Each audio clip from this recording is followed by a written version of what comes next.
The legend says that in her grief, Meng let out a terrible cry.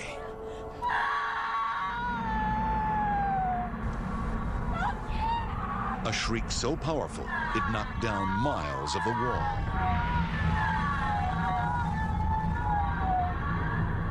But Meng's tragedy wasn't over. Protesting at the emperor's cruelty, she threw herself into the sea and drowned. After more than 2,000 years, the anguish of this young woman and thousands like her still haunts the soul of China.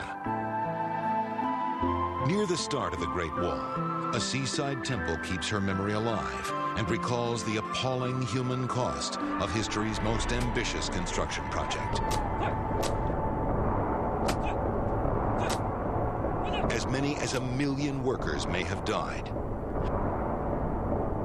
For centuries, the Chinese have believed the wall holds the bones of thousands of dead workers.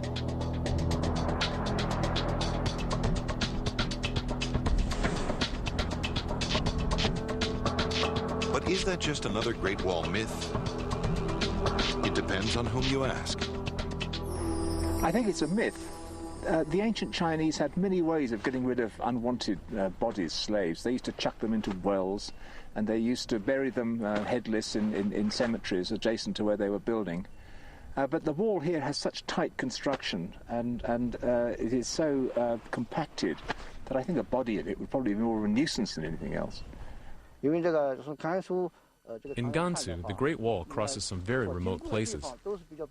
So far, we've found bits of pottery and animal bones buried inside. We haven't found any human bones yet, but I'm sure we'll find them one day. We asked the experts to try something never attempted before. Put the legend to the test. They'll use earth-penetrating technology to search for human remains in a section of the Qin Emperor's wall.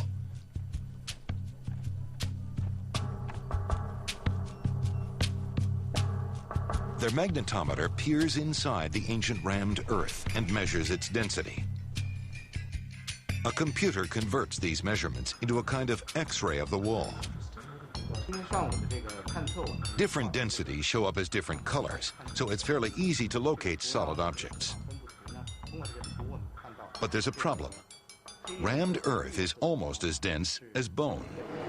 So if there were a body in the wall here, how would you recognize it? As far as I know, there's still no reliable method to detect just bones. But if there's a pile of bodies, we'll be able to see them. There'll be a big difference in the magnetic signature. But one individual body would be very hard to spot. This time, the magnetometer didn't locate human remains, but it's too early to bury this compelling legend. With thousands of miles of wall still to be explored, the mystery remains. The experts do agree that the first emperor's mighty wall brought appalling hardship to his people. And it failed to protect them from barbarians. The greatest challenge to defending the walls was always finding motivated, sufficient manpower. Generally, people in the local area were impressed. There was also a wide variety of convicts, mercenaries, and other barbarians who were recruited for the task, but the walls were often understaffed and ill-provisioned, and therefore morale was low, many deserted, and this left tremendous gaps. Through those gaps rode nomad raiders. The Chinese were no safer. When the first emperor suddenly died in 210 BC, they'd had enough of the Qin dynasty. You can imagine the smouldering discontent throughout the empire because of all the works that were going on, all the people sent up to build the wall, and consequently there were a whole series of uprisings, some led by nobles, some led by peasants, and they all converged upon the capital, killed the second Qin emperor, and that was the end of that. Another casualty was General Meng Tian. He killed himself. He said he deserved to die. His wall had been a crime against nature. The Qin dynasty lasted less than 20 years, but its engineering legacy has endured for 2,000.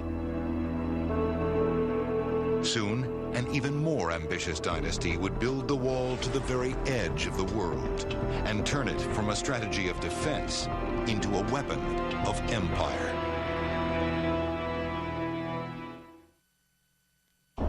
Building the Great Wall began more than 2,000 years ago, when China's first emperor ordered his generals to halt raiding barbarians. They erected a giant rammed earth barrier across hundreds of miles, a mammoth task that killed thousands of laborers. But there was even harder work to come.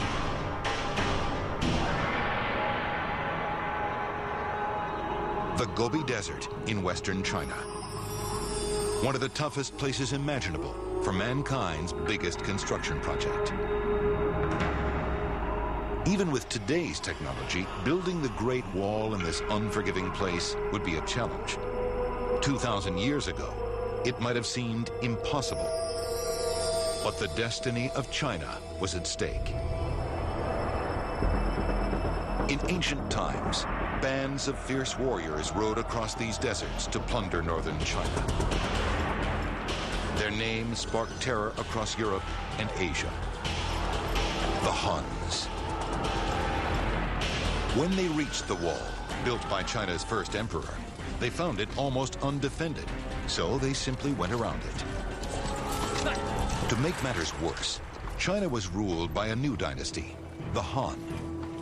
The Han emperors were still too insecure to take on the nemesis from the north, especially in remote areas like the Gobi Desert. So they tried diplomacy. They used a combination of marriage alliances, tribute and trade relationships, and other soft measures to ameliorate the threat, and simply bribing and buying them off. Buying time for China to grow stronger. In 140 BC, China's moment arrives. A different sort of man becomes emperor. Han Wudi intends to fight the Huns and win. He embraced martial culture, developed cavalry commanders who were comfortable in fighting nomadic style and could carry the campaign to the steppe. As he prepares to attack the Huns, Han Wudi also boosts his defenses. He orders his engineers to rebuild the first emperor's wall, a simple task where they can ram the earth into a solid mass.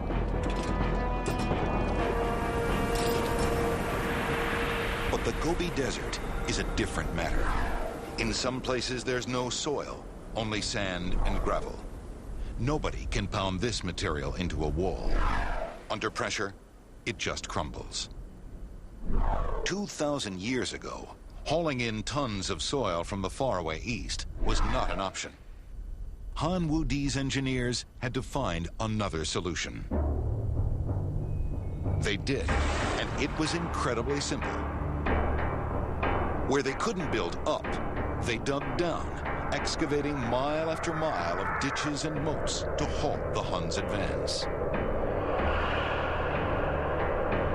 But to defend the border, the Chinese had to know where their elusive enemy was. They needed an early warning system, a chain of signal towers across the Gobi. But how could they build 30-foot towers when all they had was crumbling sand and gravel? As it turned out, they had something much stronger. Han Wudi's engineers found that if they reinforced their sand and gravel towers with layers of